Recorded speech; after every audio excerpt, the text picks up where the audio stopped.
right, day 2, Tesla fans, running around in my Model 3 Standard Range Plus. What we're going to do today is we're actually going to activate the autopilot and we're going to check it out. A couple other things that I noticed about the Model 3 Standard Range Plus is the home link button is missing on the dashboard. So when I got home to activate my garage door, I went to hit the home link. It is missing. So I'll update you on how to open up your garage door and circle back to that. All right, let's take this on a test drive using autopilot.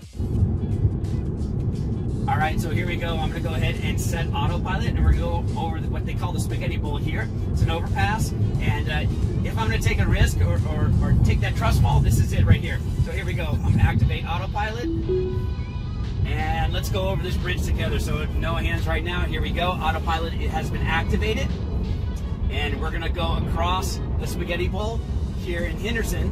Here we go.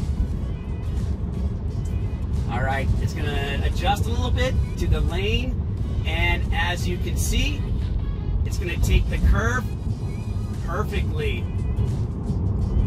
Nice job, Elon. Nice job, Tesla. Driving beautifully. You just have to trust the process. Now, it's going to warn me here in a few seconds to put my hands back on the wheel, but as you can see, it took it beautifully. So here we go. I'll put my hands back on the wheel. That is autopilot. It's really, really well done. Now you have to be aware of the cars around you and constantly vigilant as far as driving. Always keep your hands on the wheel. I'm just showing you what autopilot can do.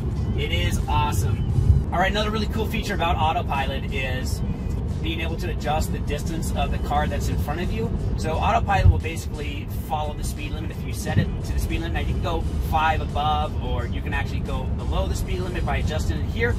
But on your knob on the right hand side, you're going to notice if you click it to the left or right, it'll adjust the distance from the car in front of you. So if you want to keep a safe distance, obviously you adjust it further back, or if you're more of an aggressive driver, you can adjust it closer to the car in front of you, but it works flawlessly. Well, a question a lot of people have is on the acceleration for the Model 3 Standard Range Plus. It does 0 to 16 5.3, and it is more than enough acceleration for me. I'm going to go ahead and just gun it real quick so you can see what it feels like, but it is pretty awesome. Now, if you're just going for pure speed and you have cash to burn, then you should go with the performance model, but I am more than happy with 5.3 seconds 0 to 60. You can easily pass cars, no problem at all. So here's what the navigation looks like. As you can see, it's just a standard map, and it will set up your route. It does not have the real-time traffic or virtualization built into it, but it's definitely more than enough for me. And for $2,000, with everything that's included, it's definitely worth it. Also included in the Model 3 Standard Range Plus is this beautiful sunroof. I just can't say enough about it. It's absolutely gorgeous. All right, so here's one of the things you're going to notice with the Model 3 Standard Range Plus. It does not have the home link symbol in the top left corner to activate your garage door. So I'll follow up on that and figure out, you know, what you're supposed to do as far as your garage door. I have read that you can program your garage door. You just have to do it a little bit differently. Another question that a lot of people had is what comes with autopilot on the Model 3 Standard Range Plus. So let's go ahead and take a look. As you can see on autopilot, you have the options of cruise follow distance, which you can also adjust on your steering wheel.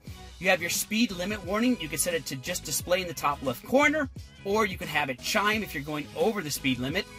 You can also set if you want to go over or under the speed limit. So set it to relative or absolute, and you can go plus 5, 10 miles per hour depending on what kind of driver you are, or under the speed limit right here. And then finally, the forward collision warning, and I have it set to medium. It has lane departure, blind spot collision, and it will ding now if a car is in your blind spot. Automatic emergency braking, and of course obstacle aware acceleration. So it's all built into autopilot. These are all the features that come with it on the Model 3 Standard Range Plus if you decide to buy it. Now also with the Model 3 Standard Range Plus, you have your charger. It does the same thing as the Premium. Click on the button, it'll auto detect it. and then you just want to go ahead and plug it in. It'll highlight blue and start flashing. Once it accepts the charge, it'll go green and you're good to go. So I have to include my lovely wife, who gave me permission to buy this vehicle.